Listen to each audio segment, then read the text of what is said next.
Hawkeye Pierce. My model was Robert Brady, and I'm still working to live in a split-level house with a maid. Thanks for the opportunity for letting Kimball and I tell our story today.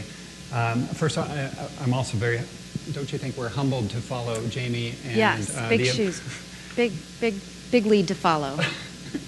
But it's fun. We're going to take it from a very global perspective to a much more local perspective, with very similar tones throughout both stories. So our story really is it's threefold really, but the basics of it, it's a great story about how two Leadership Denver alums got to have a chance to work together, collaborate, see the power of collaboration, and really do so in the context of helping to make this place, Denver, or a part of this place, better. Secondly, it's really a story about how the two of us were able to leverage our trust, a bond of trust that we got to forge during the Leadership Denver participation. And I would say specifically, it was when you and I were sharing the stage, another stage, doing a crazy skit up in a retreat, and I really don't know the details beyond that. So I think that's a good thing that we don't know that. Thirdly, though, and importantly, this is, I think, a story about the limits of collaboration and the importance of leadership within a collaborative environment. As designers and developers, if we're not careful to really assert our leadership and our professional judgment, what we can do when we design for a community, we can wind up with really design solutions that represent the bottom or the lowest common denominator, right? Instead of really the highest aspirations of the community. So Kimball's going to set the stage for where we did this. Hi, everybody. Thanks for coming out today. It's great to be here. How many of you know where the La Alma Lincoln Park neighborhood of Denver is? Oh, come on. Now tell me where it is. No, I'm joking. Okay. So that's great. I think it is part of the housing day, so maybe that's why people know about it. A lot of people don't know where La Alma is. It's one of those neighborhoods that's definitely tucked away. If you don't travel west of Spear, unless you're going to the Buckhorn Exchange or to Domo Restaurant, or you're trying to find parking to go to the Auraria campus and not having to pay for parking, that's kind of how people stumble into the La Alma Lincoln Park neighborhood. It is a mile southwest of Denver. It's near the Santa Fe Art District. Denver Health Campus is there. Obviously, the Auraria Higher Education Campus is there. It's also the site, it's the home of our 15-acre public housing site known as South Lincoln Homes. South Lincoln Homes was built in 1953. It's a low-density, old-school kind of public housing model, which definitely epitomized the old thinking of public housing. Tucked away in an obscure location, physically isolated from any social or economic opportunity. To get to this site, you have to cross Santa Fe, which is a state highway. You have to cross Calumet, which I always say is like playing the game of Frogger if you're on foot. It's a wide street that people travel really fast on. When you have deep concentration of poverty in a neighborhood, you start to have social outcomes that are absolutely unacceptable. You have higher than average crime rates. You have very low educational attainment that repeats itself year after year, decade after decade. You have unemployment. You end up having people that live in poor health. They have health indicators that are much worse than the general population. And then what happens is you start to get disinvestment in the neighborhood. These kind of spillover impacts spread into the neighborhood, and there's large-scale disinvestment. When you're a kid and you're looking up and you're saying, who is my role model going to be? Who am I going to emulate? And your only example are gangs, drugs, violence, dropping out. You don't have much of an example that includes hope and opportunity. When we walked into South Lincoln Homes in 2009, into the community to start talking about master planning a redevelopment effort, how could we change a 100% public housing site into a mixed income community that included all the public housing, but also introduced a mixed income, so a middle income tier and then a market rate tier to try to infuse some disposable income, which would yield more retail, which would increase the capacity of the local schools. It starts to have positive spillover effects when you do that. What we saw were about 800 people living in 254 units, more than half of whom were children. Many people said that they loved this neighborhood, and even though the situation was borderline dire, they said they didn't want to leave. And so we were charged with a task during master planning of just figuring out how to create a plan that allows people to stay in their neighborhood while you're totally demolishing all of these units and rebuilding at triple the density. So we came up after, we walked into the community and we didn't say a word. We listened. We went on interviews. We did intercept interviews. We found people in the park. We saw people in the grocery store. We had people come to us. We went to people. We found any way that we could to talk to anybody about what community meant to them and what a redevelopment effort could do to make their lives better. The phased development approach came from this. The biggest factor for people, they could see the potential. They just didn't want to be displaced. They didn't want to have to move away during redevelopment. So we developed this phased approach where we would only demolish the units on the site area that we needed. So we built new construction first on a vacant piece of ground just next to the site. You see it from the 10th and Osage Station as you're whizzing by on the light rail. And then we started demolition in 2009. And it was the first time we had demolished. And that set the stage for our phase 2 of construction. Fast forward that kind of piecemeal thinking over the next several years, which we're still in the heart of right now, but in 2018 it'll essentially look very different. And like Kimball said, that without this engagement of the community, without the trust that they have in us and knowing and seeing that we trust each other, it, I think, would be really harrowing for them to see their homes being destroyed like this on the way to this grander vision, which really is one of the most sustainable communities. It's a national model for that. Okay, so we're going to, I'll take the next, architects love diagrams, so bear with me a little bit. How did we organize ourselves to do this? Well, traditionally, the different entities of architect, owner, builder, and the residents, the community, are all in separate little pods. And this has been going on for decades, and particularly common on the coasts where I've spent time. Coming to Denver 22 years ago, it's completely different. And this is really reflecting this kind of culture of collaboration.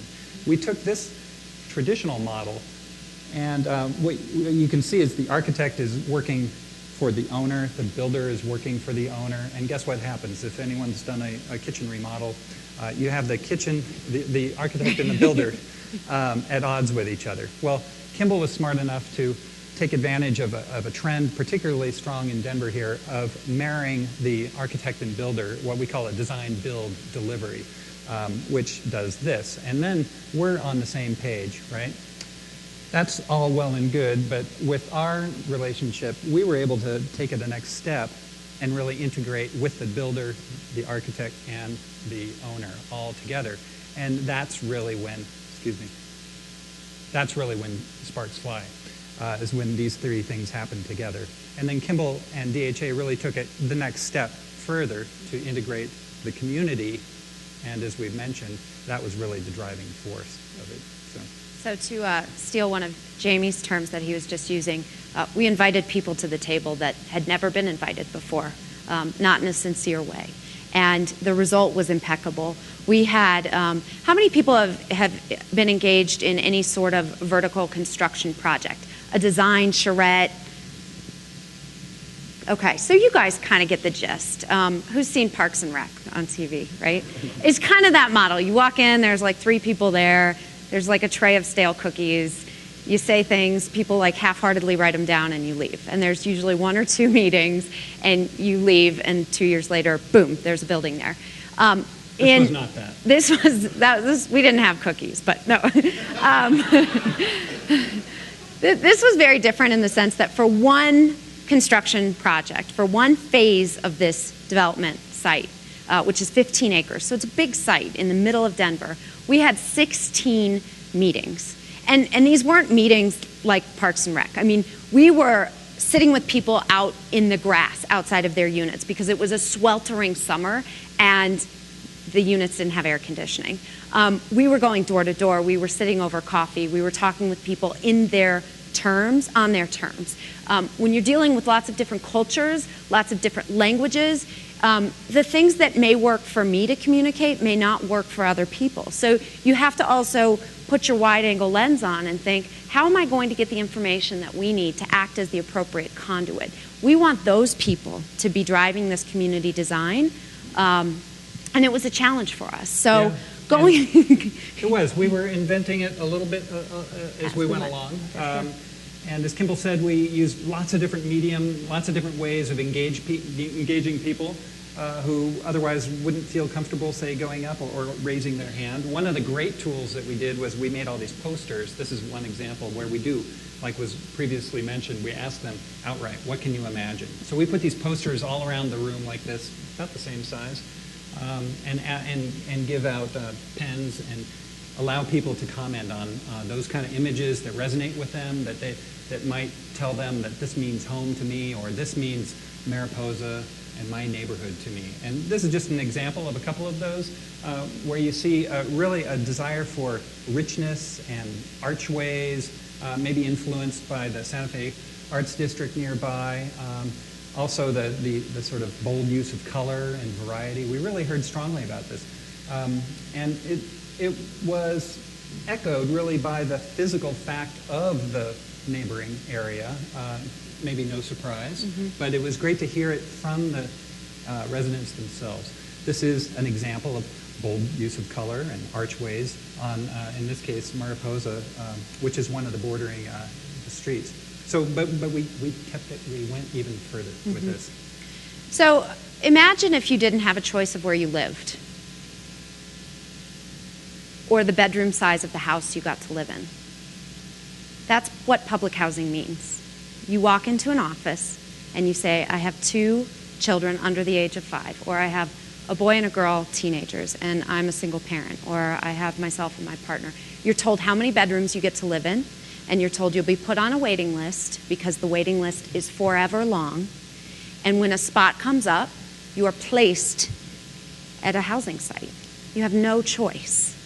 And so this, what can you imagine, was a very powerful tool of talking to people and breaking out of their molds and letting them think bigger about, hey, we're actually saying it's not going to be 40 buildings that look like barrack-style housing. We're going to rebuild it. You're still going to live here if you want to.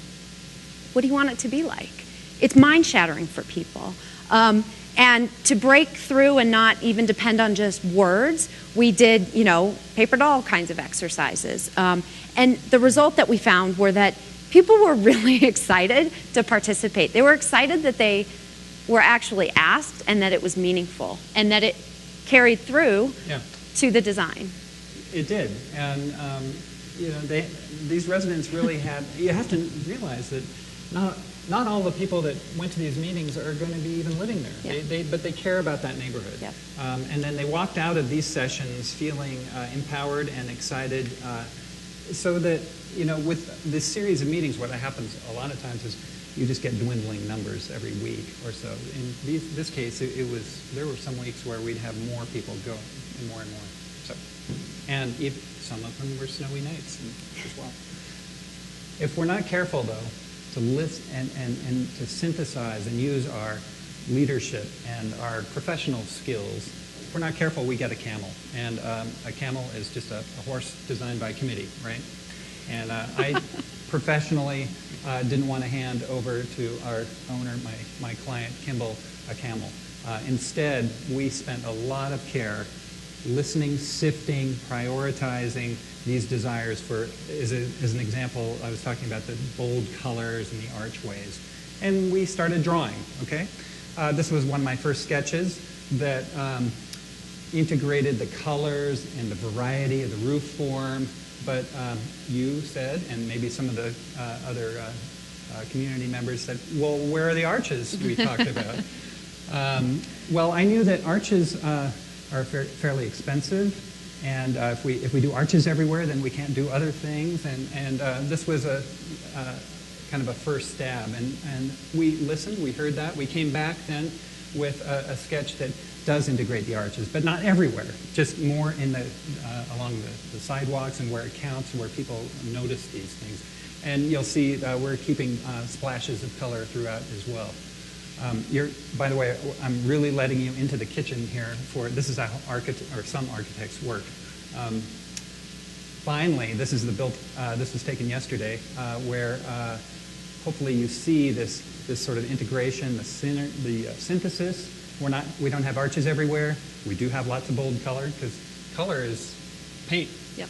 And we can do that any amount that we really want to. So you know, where we are today, if you know where this is, I'm challenging you all to go in the next 3 or 4 days to actually look at this development site again. We're about halfway through with construction, and there's a ton of public art integrated on the sides of building, through statues, and you pick up a flavor, you pick up the diversity, you pick up the meaning of what Mariposa, the emergence, the regeneration is in the La Alma Lincoln Park neighborhood, La Alma being the soul, the heart of. And we really have been that conduit for the community while taking those bold decisions that we needed. I mean, my God, there still has to be a budget, right? And this is a pretty expensive undertaking. So you have to take all this input in, but you got to cram it all into something that's actually something you can implement. That's another talk. Not to mention stand up, be durable, yeah. All that stuff. Oh, there's that too.